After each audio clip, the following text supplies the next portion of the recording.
Sariya bulo lajɛbagaw jamana kɔnɔ ni jamana kɔ kan an b'aw fo k'aw waleɲuman dɔn ko aw bisimila aw ka jɛmukan kɔnɔ sariya bulon don Serifula Jabaranin Soka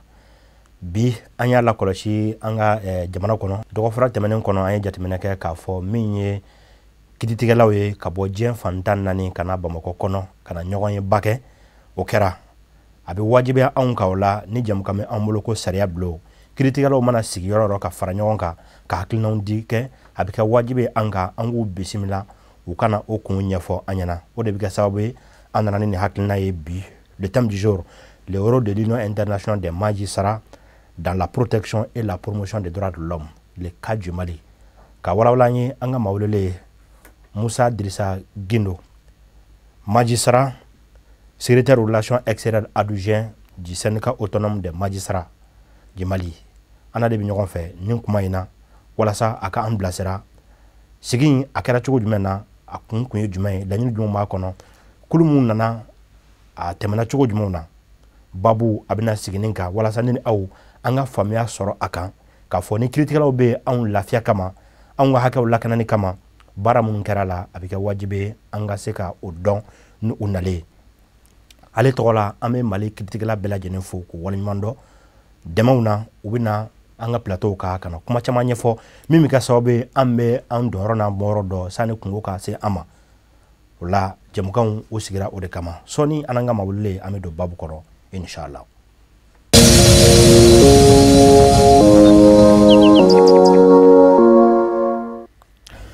Monsieur le Président an bɛ fo k'i waleɲuman dɔn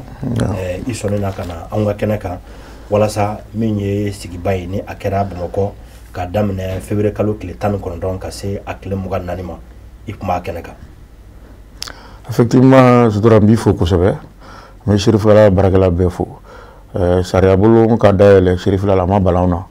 n y'o de fɔ sariya ye bɛɛ de ta ye députés bɛ loi voter anw b'a appliquer a bɛ appliquer population kan n'i y'a lajɛ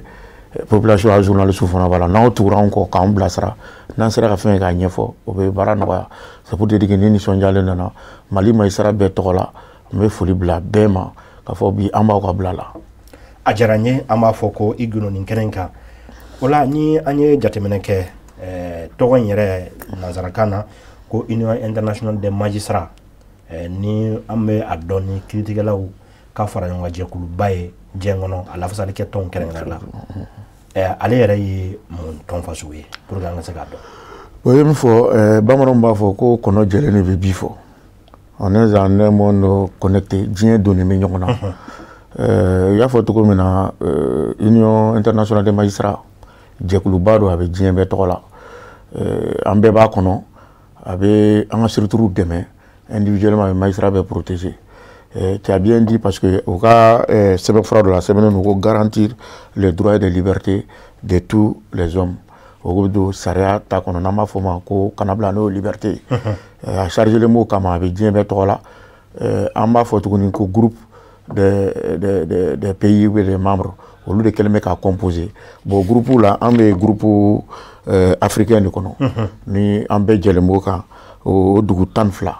o b'a kɔnɔ n'i taara lajɛ i b'a sɔrɔ groupe association européen fana bɛ yen olu minnu b'a kɔnɔ o ye pays olu ka magistrat ma kɔnɔ a bɛ 42 bɔ n'u ka structure ye n'i nana ka na lajɛ tuguni groupe asiatique bɛ yen ani océanique bɛ yen olu fana 10 pays o dugu kelen bɛɛ de b'a kɔnɔ bon olu de bɛ Union internationale des magistrats représentés bon maintenant n'i nana ka lajɛ o groupe régionaux mana bɔ yen nɔ i b'a sɔrɔ a siège parce que a créé depuis 1953 siège bɛ Rome n'o ye Italie ye bon n'i nana ka n'o fana lajɛ tuguni pays africain minnu b'a kɔnɔ an fana bɛɛ b'an ka groupe kɔnɔ an bɛ ɲɔgɔn consulter bon san o san u bɛ lajɛba dɔw kɛ n'u ye lajɛ an bɛ taa kɛ dugu dɔw la bon dugu dɔw peut-être y'a ye depuis an bɔra Tel Aviv an ka groupe dɔw taara yen nɔ olu kɛra an ye lajɛ kɛ bon yen de Mali choisira bon Mali tun bɛ situation min na mɔgɔw kɔnɔ ko mɔgɔ yɛrɛ tɛ se ka se Bamakɔ Mali la yɛrɛ kuma ka se Bamakɔ ma bon ala nana kɛ tare parce que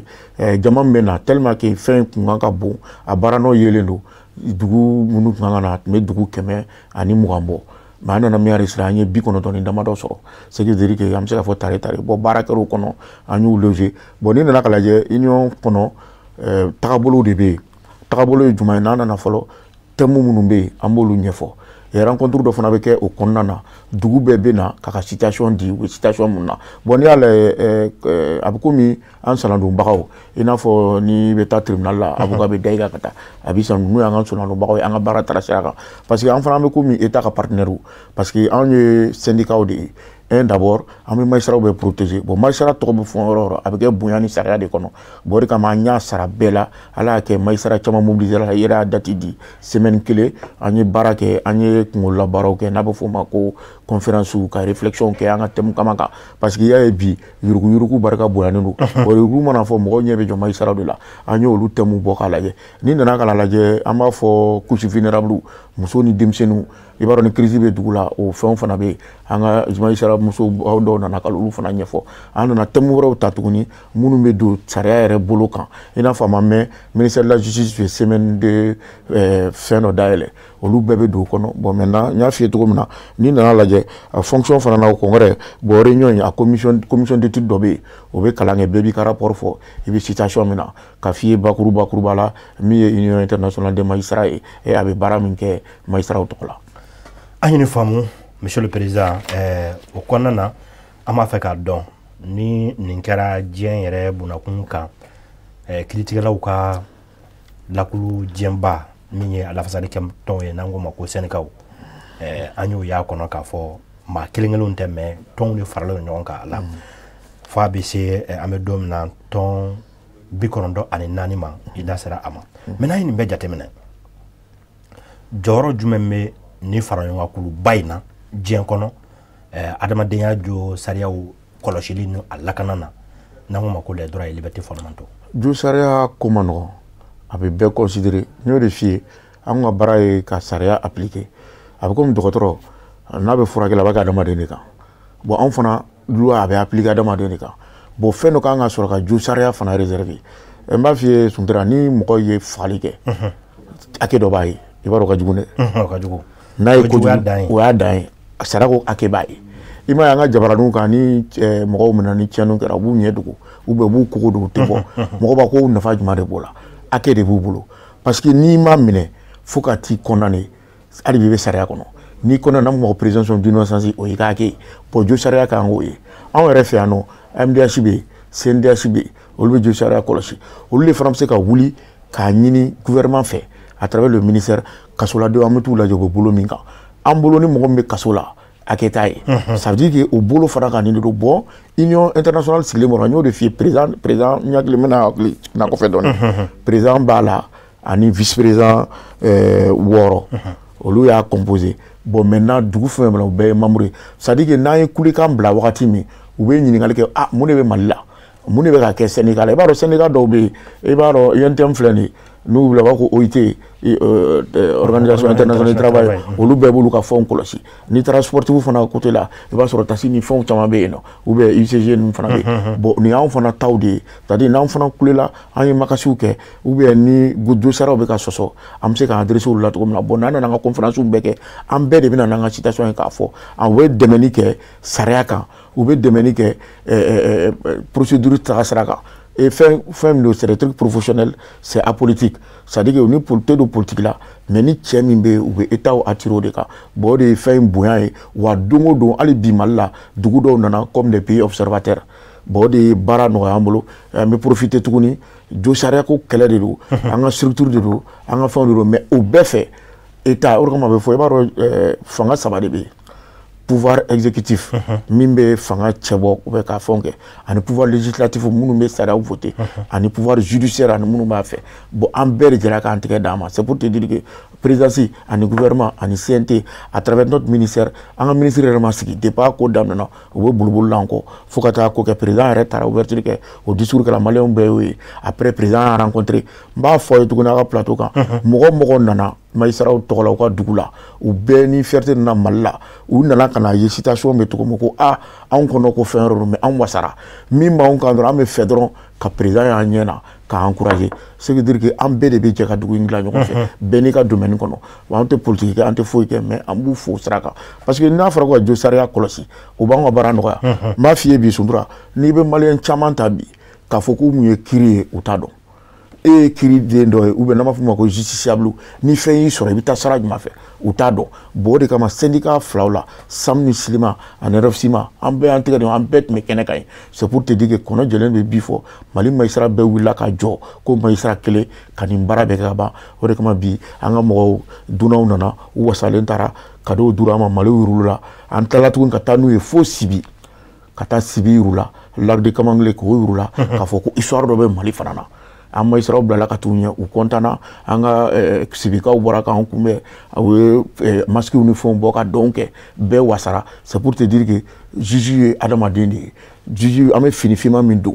dusukun de b'o kɔrɔ an y'aw denw aw musow n'aw dɔgɔninw de c'est à dire que a kana siran juge ɲɛ juge bɛ aw de kama mais n'i ye mɔgɔ min ka siran i b'a sɔrɔ i ye sariya sɔsɔ n'i ye sariya fana sɔsɔ o fana n'o hakɛ de don union internationale fana bɛ anw dɛmɛ bɛrɛbɛrɛ cogo min anw fana bɛ to sariya de kɔnɔ ka jo fɛn kɛ droit de l'homme k'o protéger an ka baara bɛɛ senfɛ i ye min fɔ o sira kan an b'o de kɛ la. A faamuna nin diyara n ye kosɛbɛ anw ka jamana danbe jamana don jatigiya bɛ anw de fɛ yan nɔ ni dunan nana anw ka jamana na an b'i bonya ka tɛmɛ anw yɛrɛ kan an y'o sɔrɔ tiɲɛ ye. An bɛ aw fo ni hakɛ in na maaw nana u nisɔndiyara u wasara ko in na kosɛbɛ mais ni an ye jateminɛ ka kɛ ni an ka bi hakilina ye n'o ye an ka thème ye an ko le cas du Mali nin ye diɲɛ forobatɔma ye kiiritigɛlaw ka faraɲɔgɔnkuluba Union internationale des magistrats mais o kɔfɛ i da sera aw ka syndicat ma i da sera syndicat 3 ma nin na n'an y'a lajɛ aw yɛrɛ ka jateminɛ na e min mɛn a bi kɛrɛnkɛrɛn la jo sariya la kɔlɔsili la an ka jamana kɔnɔ mun bɛ a jɛn walima fiɲɛ jumɛn b'a la. Bon ni ko ko fiɲɛ min b'a jɛ o y'a lafaamuyalibaliya ye f'a ka dɔn alors an bɛ ka union internationale fana fɔ n'i y'a lajɛ magistrat caman fana bɛ t'a dɔn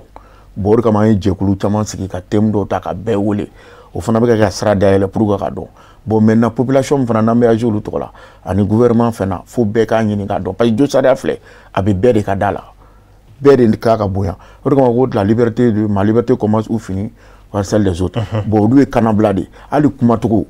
diinɛ ko bɛɛ de n'i ka liberté mais liberté kɔrɔ tɛ n ka taa bin tɔw kan o de kama n'i y'a ye bi minɛnw ka ca ni fɛnw caman na ko non k'u bɔra télé la dɔrɔn fini t'u la ou bien nin kɛ k'u minɛna i ye dɔ de ta sɔsɔ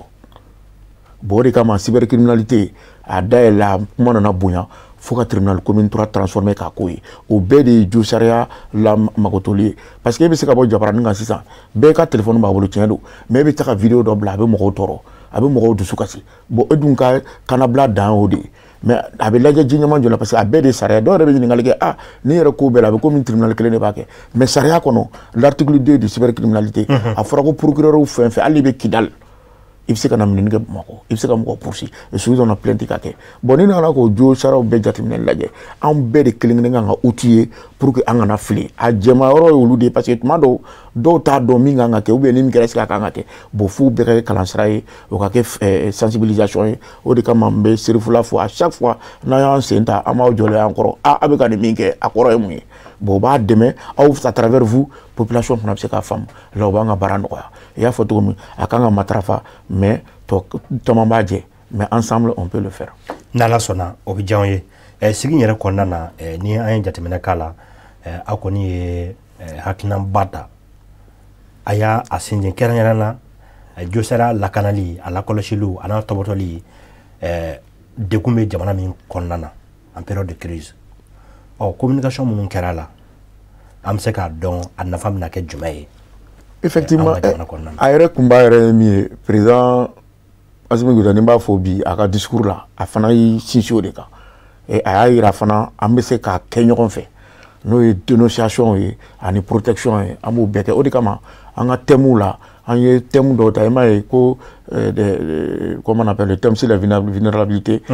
en temps de crise et le cas du Mali bon vulnérabilité ye jumɛn ye mɔgɔ minnu fanga bɛrɛ t'u la ni se t'u ye bon u bɛ musow bolo kɔnɔ setigi tɔ i ka kɛ waritigi ou bien kɛ kɛlɛkɛla ye mais i kan sariya ko minnu kan ka protéger o ye denmisɛnninw ni muso ye mais exemple ta ni bin kɛra dugu dɔw kan sisan i b'a dɔn cɛw bɛ wɛrɛ ɲini ou bien cɛw bɛ minɛ ka faga musow de bɛ to yen denw de bɛ to yen bon on a i y'a fɔ cogo min an bɛ situation min na n b'a dɔn dɔɔni dɔɔni an bɛ bɔ a kɔnɔ baara min bɛ ka kɛ bi a bɛ se ka mɔgɔw hakili sigi mais fo sensibilisation de ka kɛ kangarida de ka kɛ i y'a lajɛ bi fan bɛɛ an ka région kɔnɔ bɛɛ jɔrɔlen don mais bɛɛ b'a essayer mais il faut que population fana ka collaborer pour informer nos autorités sur le terrain an ka armée ni fɛnw bon comme o t'an ka débat ye mais o bɛɛ de bɛ don jo sariya kɔnɔ parce que n'i y'a mɛn ko i bɛ sɛnɛ kɛ n'i y'a mɛn k'i bɛ dumuni kɛ n'i y'a mɛn k'i bɛ t'i furakɛ sécurité de bɛ yen bon ni sécurité la sur le plan global a b'an bɛɛ de ye mais an bɛ situation min na fo o sécurité ka assurer pour que mɔgɔ bɛ se ka taga segin kɛ n'an b'a fɔ o ma va et vient ka t'u ka ciw ɲɛnabɔ ka se ka t'u ka suguw jɔ ka se ka t'u ka furakɛliw kɛ an b'olu bɛɛ de ɲini ka dɔn président yɛrɛ taara n'o chance ye k'o fɔ a ka discours la an ka thème ninnu fana na an y'o thème kelen kelen ninnu ta k'olu fana fɔ ani ka faso nafolo ta k'a daraki kelen an k'o tɛ se ka bɛɛ parce que n'i y'a mɛn bi développement bɛ kɛ dɔgɔtɔrɔso ka kɛ ne fɛ yen Bayankara a ka k'e fɛ yen i ka dugu la o développement de b'a kɛ bon ni maire fana bɛ encadrer la k'olu protéger ka ouverture d'u ma bɛɛ k'i ka hakɛ dɔn parce que ni sisan an bɛ yɔrɔ min na sariya la institution caman bɛ u ɲɔngirilen don mais institution kelen min jɔlen o ye sariya ye wa bɛɛ jigili bɛ sariya de kan bon n'a fɔra ko jo sariya fana b'o kɔnɔ k'o fana yabalen don ko k'a turu ta ka da crise kun n t'a dɔn an bɛna taa mimi ka an ko min ka taa an jaabi o de kama ye ni min fɔ président tɛmɛna o fɛ an bɛɛ tɛmɛ fɔ o de kɛra a ɲɛ ye et puis on a fait des échanges entre nous les pays difficulté minnu bɛ yen c'est vrai syndicat don c'est vrai magistrat don mais magistrat fana bɛ dɔw de ye an ye bɛɛ ka difficulté lajɛ an bɛ to ka échange n'an bɛ kuma ko échange de pratique ni an degelen mun na ka kɛ an taw ɲɛna cogo min an y'a kɛ cogo an fana b'a ɲɛfɔ tɔw ye bon komi tɔw nana bɛɛ y'anw fana taw ye on va faire sortir des résolutions et des recommandations k'olu bila en application o fana bɛ kɛ débat wɛrɛ an bɛ n'o ɲɛfɔ o projet la cogo min na. Ka yakila jigi fana na y'a fɔ cogo min na chose 2023 ni san yɛrɛ kɔnɔ septembre la an bɛ ɲɔgɔn sɔrɔ Taipei ça veut dire que diɲɛ bɛɛ de don an bɛ yala an b'a fɛ mais délégation de bɛ taa dugu o dugu ni bɛ taa délégation 5 de bɛ taa parce que an nana an y'a fɔ cogo an bɔra Tel Aviv an nana Bamako n'an bɔra Bamako an bɛ taa chose dugu in tɔgɔ Libéria bon Libéria bolo am sɔrɔ ka taa Tel Aviv bon ni nana o fana la y'a fɔ ko 5 places de bɛ bon an ka président n'o ye Fatumata Jakite n'o ye Ivoirien ye o de ye président d'honneur ye ka bɔ yen ka d'o kan ani présidente yɛrɛ olu bɛɛ tun b'an fɛ yan bon n y'a f'i ye cogo min na yɔrɔ min de a fɛnw créera Italiens fana bɛɛ tun bɛ yan Tunisiens tout c'est l'occasion de saluer toutes les délégations qui effectuent le déplacement au Mali an y'an ka jatigiya yira on est fiers aujourd'hui magistrats fana y'an dɛmɛ an ka partenaires état ministère bɛɛ wulila k'a jɔ. Ni famna a diyara n ye fana ni an tora nin kɔnɔ jo seraw kɔlɔsili ni lakanaw kiritigɛlaw aw sen b'a la kosɛbɛ ni aw y'an sɔrɔ nin kɛnɛ kan an ye ɲɔgɔn gese ni fali ye a ka ɲi gɛlɛya minnu bɛ yen ni anw nana maaw de bɛ k'an lajɛ diɲɛ fan bɛɛ nin waati in na n'an y'aw sɔrɔ dɔrɔn gɛlɛya dɔw bɛ yen nɔ an b'an da sɔrɔ ma ni an tora jo saraya batoliw a kɔlɔsiliw la bi min ye kuma hakɛ ye n'an ko ma ko liberté d'expression surtout liberté de presse an ka kunnafoni ji siraw ni fɛn caman caman wɛrɛw an yɛrɛ siralen don bi ka jɔrɔ ka hami parce que n'an ko k'an bɛ kuma dɔrɔn k'an hakilina yira dɔrɔn u b'a fɔ ko outrage à magistrat e hakilina ye jumɛn ye nin ko in kan walasa o fana jo sira in u ka se ka lakɔlɔsi. o tora i donna débat kun ko jo sariya don outrage i b'a fɔ ko fɛn kura de tun don sinon an ka kɔdi kɔnɔ a mɛnna o de kama a bɛ fɔ ko n'i bɛ an ka recours bɛ yen n'i bɛ décision attaquer i bɛ appel kɛ a bɛ taa cour d'appel la ou bien i bɛ opposition kɛ ou bien i bɛ appel kɛ fo cour suprême mais kana fɔ dɔrɔn Musa Guinée de ka décision ta n bɛ taa bɔlɔlɔ kan n bɛ n da sago fɔ a ma là tu m'as atteint personnellement et tu rentres dans ma vie privée bon aw kunnafonidilaw aw ka la loi sur la presse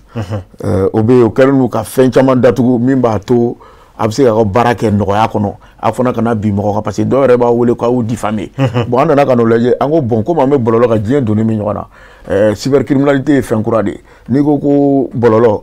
kɛnɛba de don bɛɛ b'a kɔnɔ a bɛ komi autorité an bɛɛ bɛ bɛn bɛɛ b'i ta fɔ bon an nana ye ko bɛ ka jugu o la bon maintenant minnu fana bɛ fili kunnafoni parce que n'an ma ɲɔgɔn dilan a tɛ ɲa sinankunya fana bɛ aw kunnafonilaw fana bɛ glisser tuma dɔ ka taa don dɔw ka liberté kɔnɔ a fɔra k'e ta bɛ jɔyɔrɔ ko dɔ in ta bɛ daminɛ ne y'i pan o kunna an fana b'a dɔn à travers la loi sur la cybercriminalité o ka nɔgɔ o de kama an b'aw poro ye ka dɔɔni fɔ an bɛ ɲɔgɔn ladi et puis an bɛ continuer mais ce qui est sûr Mali bɛ wagati min na bi que chacun joue son rôle anw m'anw ta kɛ aw fana ka kunnafoni di mais aw kana don mɔgɔ la a kana mɔgɔ buruja parce que min ka jugu téléphone ka nɔgɔn ko ne i b'a ta sisan ne b'a fɔ Sunturu n bɛ i buruja hali somɔgɔw minnu b'i dɔn olu b'a fɔ nin y'an den de ye wa ou bien nin y'an ka Sunturu ye de ye wa min bɛ k'a fɔ a ka est-ce que tiɲɛ don d'abord a bɛ sigi gɛlɛya a b'i denw douter la a b'i mago sa bon o tigi bɛ dɔrɔn i b'a ko a ma foyi kɛ bon n'o ma lajɛ a bɛ kɛ cogo di aw dun aw sina kɔnɔfɔlaw n'a ye fɛn min fɔ même n'i ko sariya bolo bi mɔgɔ joli b'a lajɛ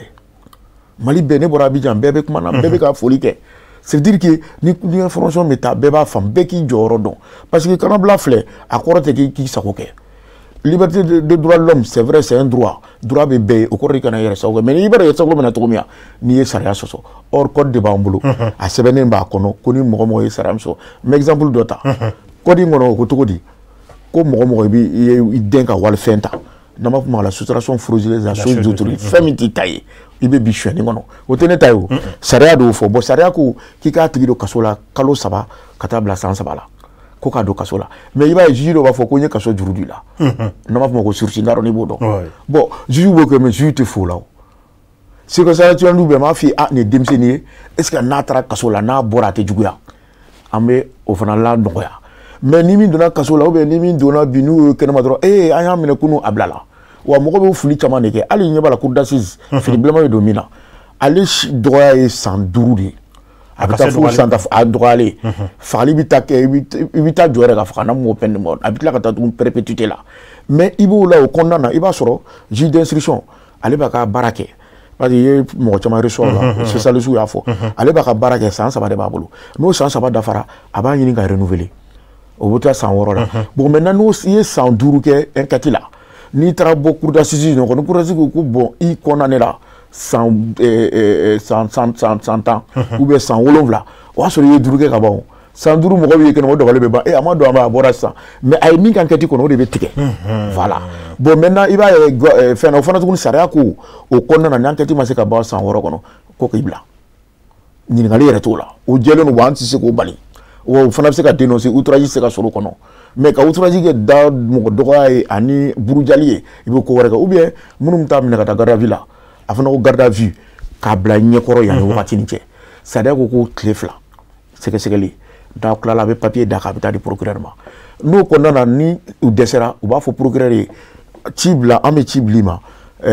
tile 1 fara kan n'o ye 72 heures 72 heures kɔfɛ sodura sariya ko k'a tigi bila o kɔrɔ i se ka sɛgɛsɛgɛ la k'i m'o ye o bon n'i y'o bɛɛ lajɛ k'a bɛn sariya ma kɔnɔgan yɔrɔ bɛ min parce que an t'a dɔn e sutara ne bɛ ɲininkali k'i la bi bien vrai que magistrat ni cɛ la n'i ko y'i sɔrɔ sisan balimamuko la e bɛ taa boli k'i ɲɛsin jɔ ma magistrat o bɛ taa procureur fɛ yen n'i bɛ Bagadaji ou bien n'i bɛ Jelibugu la i bɛ taa communal tribunal la i bɛ taa procureur fɛ yen i bɛ taa makasi kɛ papier dɔ b'a b'o soit transmis ou bien i bɛ t'i constituer partie civile devant le juge d'instruction ou bien i bɛ taa polisi la n'i sera polisi la olu fana kalannen don a kama olu b'a fɔ procureur o nɔgɔn bɛɛ fɛ sutura sera an ma ni kɔlɔlɔ y'a sɔrɔ an b'a ko da i tulo kan procureur bɛ sɔrɔ fɔ a ye mesure ta o mesure o dɔnnen don bon soit transmis mana s'i ma o de kama polisi bɛ mɔgɔw wele ou bien bɛ taa dɔw ɲini n'i y'u taara mobili la min ɲini i b'a sɔrɔ o banna ka na wa n'i nana polisi fana ɲɛkɔrɔ si tu es prévenu ou bien accusé tu as des droits i bɛ kuma cogo min o ɲininkali bɛ k'i la cogo min o an ka sariya la i tɛ mɔgɔ si dɛrɛ k'a bugɔ ka fɛn minɛ a la n'an b'a fɔ o ma ko torture n'i ye kɔngɔtɔ minɛ k'a bugɔ k'a fɛn i tɛna dɔn min b'a kɔnɔ mais n'i y'a lafa k'a sigi juge ɲɛkɔrɔ min b'a kunna a b'a bɛɛ fɔ c'est à dire que mɔgɔ mɔgɔ bɛ na juge ɲɛkɔrɔ i lafiyalen de bɛ na i kɛnɛyalen de bɛ na i sirannen tɛ i bɛ na o la i b'a ɲɛfɔ o de kama hali ni polisiw y'u ka PV kɛ u bɛ baara la de u bɛ fo gendarmerie n'u y'a bila ka na juge fɛ sariya ko ko e min ye procureur ye i fana bɛ se ka enquête de parquet kɛ o ye juma ye k'a ɲininka a ka fɛta la o de kama n'u nana n'u sigilen u b'i wele min nana dama kasi juge b'o wele u b'aw saba bɛɛ sigi karisa ko k'i binna kan ou bien karisa k'i y'a ka moto suɲɛ a kɛra nin don e don ou bien e tɛ o bɛ gɛn ka jɔ i la o bɛɛ ye droit de l'homme ta ye o bɛɛ ye jo sariya ta ye bon n'i y'o bɛɛ lajɛ o bɛ baara ɲɛ an bolo m'a dɔn a bɛna kɛ jamukan wɛrɛ ni ala sɔnna nin ye jamukan wɛrɛw ye ni don outrage kɔni a y'o farati outrage an bɛ tila ka nin ko in a ɲɛɲini kosɛbɛ sinon maître Konare n bɛ k'o poursuivre o la fɔlɔ maître Konare Cheikhma n'i kɔrɔkɛ Antoine d'accord a faamuna o kɔfɛ sisan an ka jamukan a sera a kuncɛyɔrɔ kɔni na ka kɛ ni waati ye waati b'an bolo pewu bi n'a fɔra ko e ka jamukan kuncɛ ni ladilikanw ye ka ɲɛsin justiciable ma aw ko ten aw ka sariya kumakan na ani ka ɲɛsin sariya la bolibaga bɛɛ ma i b'a kuncɛ ni jumɛn n y'o de f'i ye sisan n b'i fo parce que i bolila an kɔ cogo min na ka nin kɛ o fana bɛɛ ye dɔ ye sariya ye bɛɛ de ta ye maliyɛnw k'a bila u kunna ala ye sariya fanga di minnu ma bi o ye ala ka kele sariya fana ye décret ta k'u k'a ye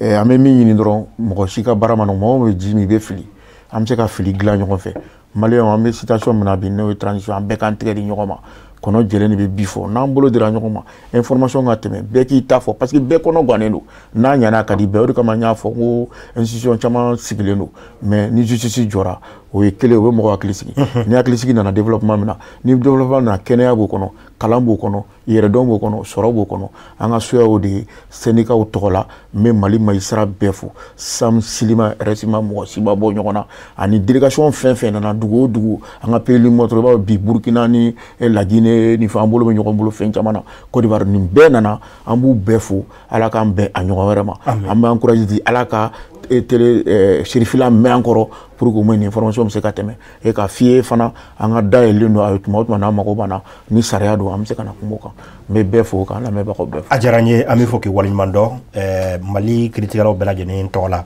kɛrɛnkɛrɛnnenya min ye Burama Kariba Konate SAMU président ye ale ye bi an y'a ye wulikajɔ caman kɛra walasa ka sigi a kɛ lafiya kɔnɔ a ka kɛ bonya ni karama kɔnɔ anw ka jamanaw ye o de bɛ dan sigi bi jamukan sariya bulonna hakilina an kun ye a siginin de kan min ye lajɛrɛba ye ni a kɛra diɲɛ kiiritigɛlaw ka fara ɲɔgɔn kan jɛnkuluba Union International des Magistrats fɛ an ka jamana kɔnɔ ka daminɛ février kalo tile 19 ka se a tile 24 ma a kun cɛra hɛrɛ ani baden kɔnɔna na adamadenya ni o ye jo sariyaw ye a la batoliw n'a la kɔlɔsiliw ka bɛɛ lajɛlen fɛsɛfɛsɛ anw ɲɛna don nataw la sigi wɛrɛ na kɛ an ka mawulele ale kun ye monsieur Musa Gindo ye ni ale ye kiiritigɛlaw ka fara ɲɔgɔn jɛkuluba min bɛ n'o y'o ka laɲini ni lafasakulu ye SAMU syndicat autonome de la magistrature ale ye o maa ye Mali magistraw bɛɛ lajɛlen tɔgɔ la ale de sugandira ka na nin kuma in kɛ anw fɛ bi sariya bulon kɔnɔ an bɛ bɛɛ fo ka bɛɛ waleɲuman dɔn ko aw de ta ye aw ka jɛmukan ye a b'a fɛ ka min dɔn a la an ka WhatsApp numéro ale bɛ bila aw ka bolo kan kuma o kuma aw ka ɲininkaliw kɛ min bɛ kɛ sababu ye an na maa jolenw wele minnu bɛ na a bɛɛ lajɛlen fɛsɛfɛsɛ anw ɲɛna bamanankan jɛlen na ne ni aw k'an don togodaw la an n'a faamuya an k'an ka mun kɛ an b'an ka mun kɛ babu a bɛ sogo kan sanga ni waati ne b'a fɔ o la a k'a ma waati wɛrɛ salamu aleykum wa rahmatulahi taala